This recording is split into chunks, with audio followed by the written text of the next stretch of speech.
I am going to be putting the best players in the league currently on the worst teams in the NHL at the moment. That is why you are seeing Connor McDavid be the captain of the Nashville Predators. Nashville being the worst team right now, 32nd place in the NHL. After going all in the offseason, this year really has not started well for Nashville, so we're going to be helping them out as well as a bunch of other teams across the NHL that really have not started that well. Obviously, we already know that Connor McDavid will play for Nashville, a 99 overall player. Montreal will get Nathan MacKinnon at a 97, so they got their first line center stat already fixed. Nick Suzuki, move the hell over, brother. The Ottawa Senators will pick up Artemi Panarin from the New York Rangers. He's a 95 right now, having a pretty good start to the year. Philly will get the big moose, Mikko Rantanen, at a 95. Pittsburgh will get some help with Matthew Tkachuk, who is a 94, so Crosby now has a competent winger alongside of him. The San Jose Sharks will have a 97 overall. Nikita Kucherov having a great year so far. Sam Reinhart will go to the Seattle Kraken. This guy just turned into one of the best goal scorers in the league last season.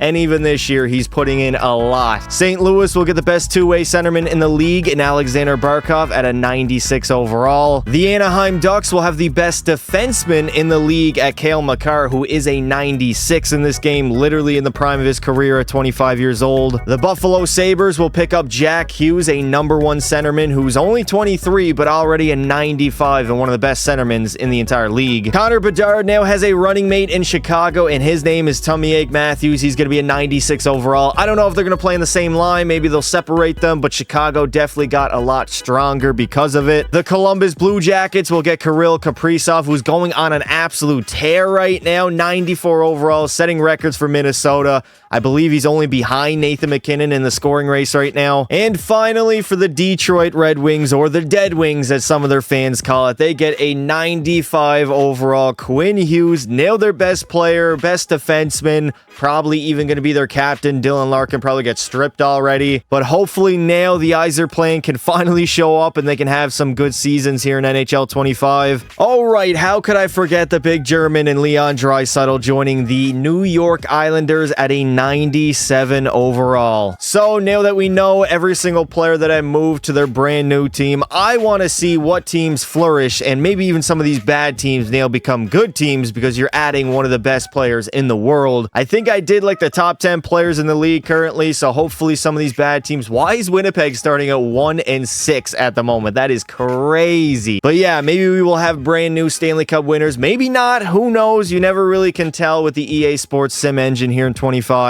At the end of season number 1, the Tampa Bay Lightning, even without Steven Stamkos and now Nikita Kucherov, they're going to have the most wins at 54. Philly, surprisingly, had a very good season with Mikko Rantanen. The Devils were very good. Carolina was up here, and the Utah Hockey Club, a team that I believe I did not even touch. Pause. At the bottom of the NHL, we have Calgary, Edmonton, St. Louis. Florida was pretty bad.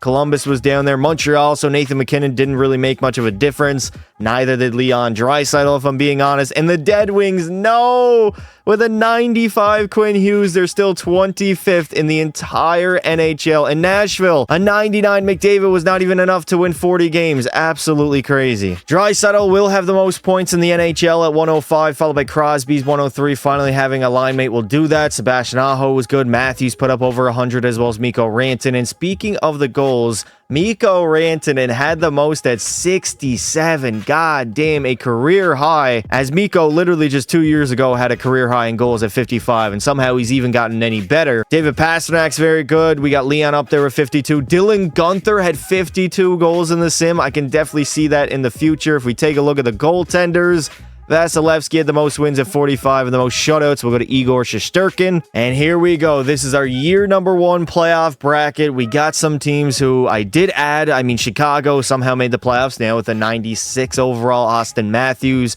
Philly made it with Mikko Rantanen. San Jose and Seattle both are there as well. So hopefully one of the teams that I did affect will go on and win the Stanley Cup. And now in the finals, Vancouver without their captain and Quinn Hughes will make it alongside the Carolina Hurricanes. So I believe I did not make any changes with their roster. So unfortunately, in year number 1, Chicago made the conference finals, but somehow lost to Vancouver. How do the Canucks get better losing their best player on their roster? Here we go. Game number 1 of the Stanley Cup Finals, and the Vancouver Canucks in the third period will come out on top. A 7-5 victory. A little bit of a gong show, but DeBrusk, Pettersson, and Niels Hoglander will all score in the third to give Vancouver a 1-0 series lead. Moving on to game number 2 now. In the third period, Vancouver is trying to hold on to a 2-0 lead as they are shutting out Carolina right now. And there it is. Pius Suter will give Vancouver an insurance marker, and that is all she wrote. 3-0 shutout and a 2-0 series lead. This is a very massive game 3 for Carolina. It's basically do or die, and right now it is all knotted up at 0 apiece. Not a single goal. Never mind. Brendan Lemieux will score on Thatcher Demko to give Carolina their first lead, I believe, of the series. And there we go. Jesper Fast, 2-0 lead. Shots are 32-23. They're kind of dominating Vancouver. They needed a big effort. Whoa. Teddy Bluger, wait a minute here. 2-1 game, 5 minutes to go in the third. Vancouver might have a little bit of a comeback in store here. 1 minute remaining, and never mind. There we go. Carolina gets their first win of the series. Maybe we can get a tie series here in game number 4, although Vancouver steamrolls them and pulls out an Uno reverse card. 3-0 win, and they take a 3-1 series lead on the verge of their very first Stanley Cup, literally in franchise history. I mean, shout out to Vancouver. Getting it done without Quinn Hughes is very impressive. Up right now, 3-2 in the third period with the Stanley Cup awaiting them. They got 16 hard miles they got to climb before getting there, though, as Carolina is not going to roll over and let them just win the cup. Power play for Vancouver. They cannot capitalize, though. 5 minutes remaining in the game. Here we go. In the third period, 1 minute and 29 seconds to go before Vancouver is on the verge of history. Even without any moves made to the roster, they still somehow get it done. Let's see. Filip Hronek turns it over to Roslovic. Almost had a break there for number 22, Thatcher Demko. Get in your goal, brother. Why did you just ice the puck for your team with less than a minute to go in the third period? That has got to be one of the most boneheaded plays I have ever seen one of the computer AI do. And needless to say, it's a goddamn goalie. It was not even a player. Stay in your net, dude. The defenseman could have came and got the puck. And, I mean, luckily you guys won the draw, and Carolina did not, for some reason, empty their net. Oh, no. Teddy Bluger shooting. Seth Jarvis, though, gets the rebound. They don't have a lot of time to cook with here. Your mom's a hoe. Wake up, buddy. Your mom is in the stands cheering.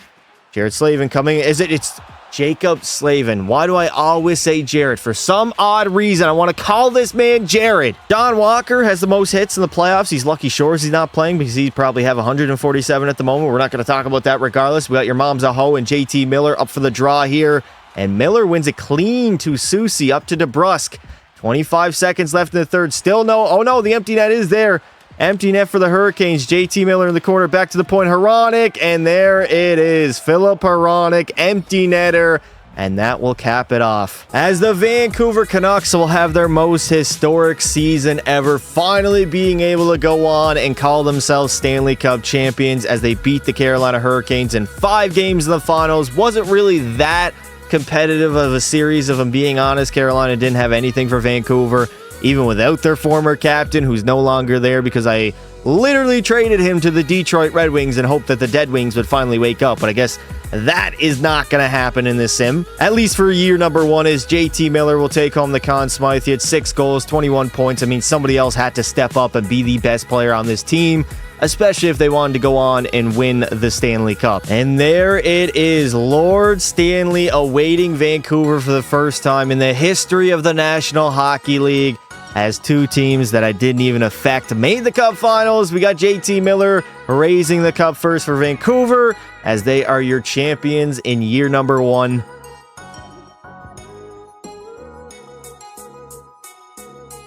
Funny enough, Sebastian Aho actually had the most points in the playoffs at 22. JT Miller had 21. Matthews finally had a good postseason run, 13 goals, 20 points. Jake DeBrusk was lights out. Andrei Svechnikov was good. Connor Bedard, as a sophomore, was pretty decent as well. Austin Matthews will win the Ted Lindsay, the Maurice Richard to Ranton, and Art Ross to Leon Draisaitl, and the Hart also to Matthews. Fox will take home the Norris. We got the Conn Smythe to JT Miller. Markstrom the Vezina, and the Selke to Barkov on the St. Louis Blues. I mean, who else is going to really contend for the Selke now in the NHL? Kopitar, he's almost retired. Bergeron, he's not even in the league anymore. And Barkov clearly is the best two-way centerman. A very interesting year number one as we saw Vancouver go all the way. I'm hoping one of these other bad teams become good now and actually make a run at the Stanley Cup, because they have theoretically the biggest addition now across the NHL. All these teams are benefiting, while the old teams technically are being hurt by losing their best players. Moving on to the second season, finally Nashville has awoken with McDavid. 52 wins, the best team in the league. The Rangers were up there. Dallas had a good season. Boston, Buffalo now with, who did I add to their team? Jack Hughes, I believe. They are going to win 45 games. Philly had a good season, as well as the Capitals. And at the bottom, LA was bad. The Devils, Minnesota, Anaheim can't do anything with Cale Makar. Vancouver, after winning the goddamn Stanley Cup, are only going to win 37 games and be absolutely irrelevant yet again. Nathan MacKinnon will have the most points in the league, as well as the most goals at 61, so he's most likely going to win all the awards. We got Matthews up there at 58, Kucherov on San Jose putting up 54. Leon did good. McDavid had a good season. Crosby, now with Tkachuk as his winger, has 44 goals. On the point side, I mean, we only had 3 100-point scorers, and that was McDavid, Matthews, and McKinnon. Everybody else completely irrelevant. Jake Ottinger had the most wins at 46, the most shutouts. That was save percentage. It would go to Adin Hill, tied alongside Elvis Merzlikins. They both had 7 on the year. Are you kidding me? Yet again, another Stanley Cup playoffs awaits us. The winner obviously will be brand new, considering Vancouver. They're back to being bottom of the NHL. And now in the Stanley Cup Finals, we have McDavid and the Predators versus McKinnon and the Le Montréal des Canadiens, baby. A exciting Stanley Cup Final matchup between two teams. One in Nashville, haven't won, I don't think, ever in their franchise history.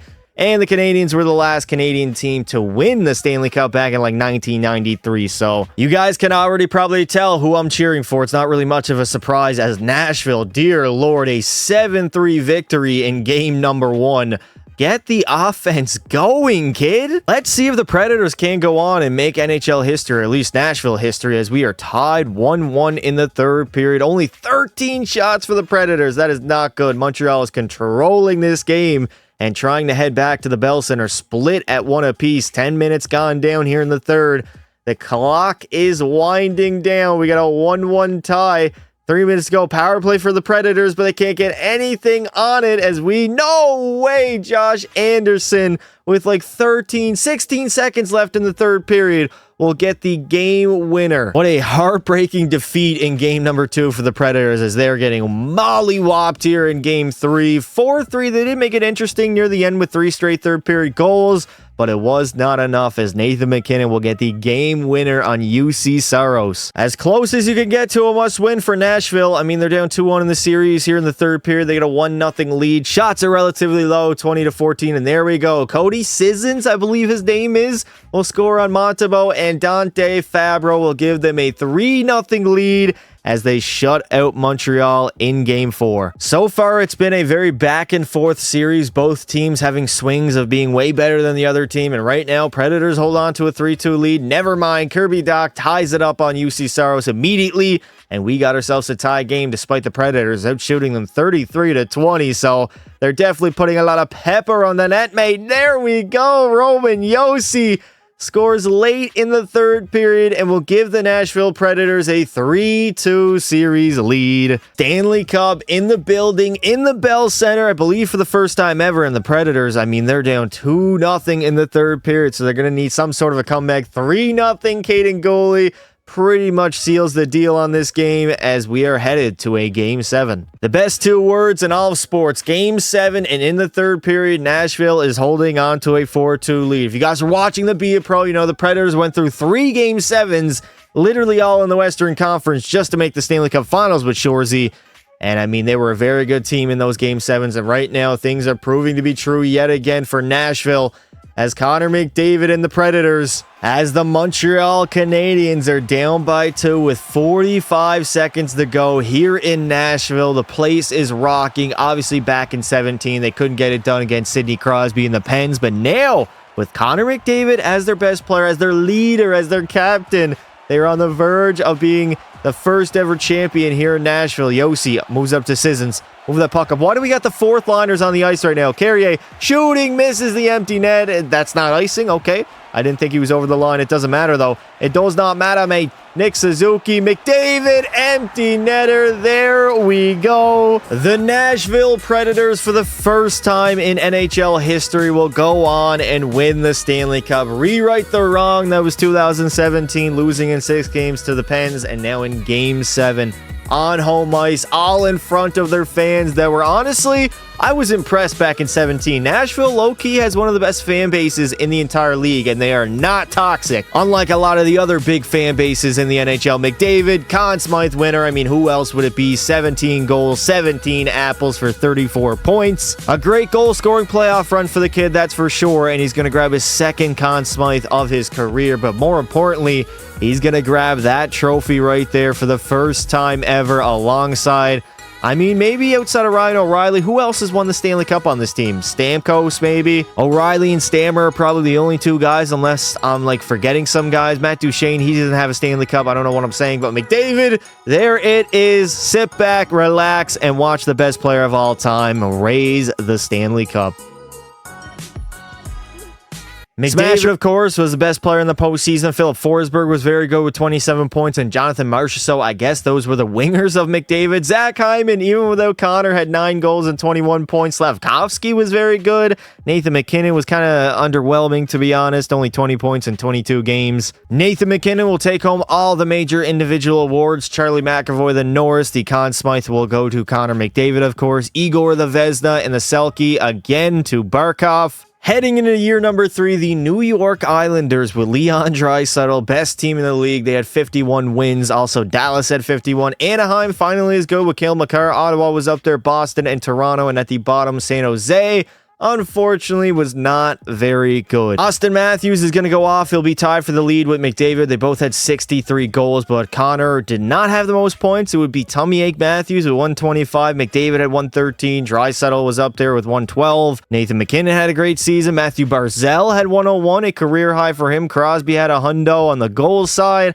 I mean, outside of them, MacKinnon had 59. Draisaitl was very good. Crosby had a 51-goal season. Something you definitely don't expect out of a 37-year-old. We got Ottinger with the most wins, 43, and the most shutouts, John Gibson. Turn back the clock, buddy. 10 on the year. Also a .922 save percentage to lock up that Vezina. Just hand it to him already. It is time to see if McDavid and the Preds can go back-to-back, or if we will have a brand new Stanley Cup champion. And now in the Stanley Cup Finals, we have the Winnipeg Jets up against the New York Islanders. The Islanders already up 1-0, so Leon Draisaitl, you are New York's only and last hope at bringing a Stanley Cup to that city. I mean, what is the city? Is it Long Island? Is it Brooklyn? Like, where do the Islanders even play? They're like literally the Clippers of LA. It's crazy. The Islanders already leading the series 1-0, and in game number 2, they are going to take it home in a barn burner 7-5 affair as Anthony Duclair scores with 3 minutes left to pretty much seal the deal for the Islanders as they take a dominating 2-0 series lead. Winnipeg is going to have to respond and need a big answer here in game 3, and they are not going to get it, getting dominated 7-1 by the Islanders as they are 1 win away now from a Stanley Cup. If this isn't the most goddamn Winnipeg Jet thing I've ever seen. They are down 4-2 yet again. 4th game in a row being down in the 3rd period,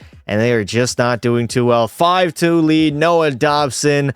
I mean, that's 3 goals. They only have 19 shots. It's not even like they're getting outplayed. Winnipeg's being the better team, but they just can't find the back of the net. The New York Islanders will dominate Winnipeg in 4 straight games and sweep them in the Stanley Cup Finals. So Leon Draisaitl now is the savior of the island, as New York will go all the way in year number 3 and take home their first Stanley Cup, I believe, since the 80s. I think they've only won 4 in their franchise history, and it was in that 4-year span, if I'm not mistaken. I could be wrong, but at the end of the day, it does not matter. Winnipeg doing Winnipeg things. Probably won 81 games in the regular season just to lose in 4 straight in the finals. Leon, Conn Smythe winner, 10 goals, 25 points. And I mean, he doesn't have an A or a C on his jersey, but he is the best player on this squad. The Winnipeg fans have to sit back and watch another team raise the Stanley Cup in their own barn As Andres Lee, I believe, is the captain of the New York Islanders. He's going to raise it for the first time in his career, as New York has gone all the way in the third and final season. Leon will have the most goals at 10 and the most points at 25, tied alongside Nathan MacKinnon. Matthew Barzal chipped in 8 goals and 23 points. Bo Horvat was good, as well as Cole Caulfield, the greatest 40-goal scorer to never score 40. Tomiak Matthews will win all the major individual awards. Charlie McAvoy wins the Norris, Leon the Conn Smythe, John Gibson the Vezina, and yet again Barkov the Selke. Well, that is going to do it for putting the best players on the worst teams in the National Hockey League. We had the New York Islanders, who usually don't go on, and they won it, as well as the Nashville Predators. So it seems like the Oilers, they got the best players on the roster on the entire NHL, considering both McDavid and Leon went on to win the Stanley Cup. If you guys enjoyed the video, make sure you leave some support on it. I would like to say thank you all for watching. Let me know in the comments what you'd like to see next, and until next time, don't be silly. Wrap your willy.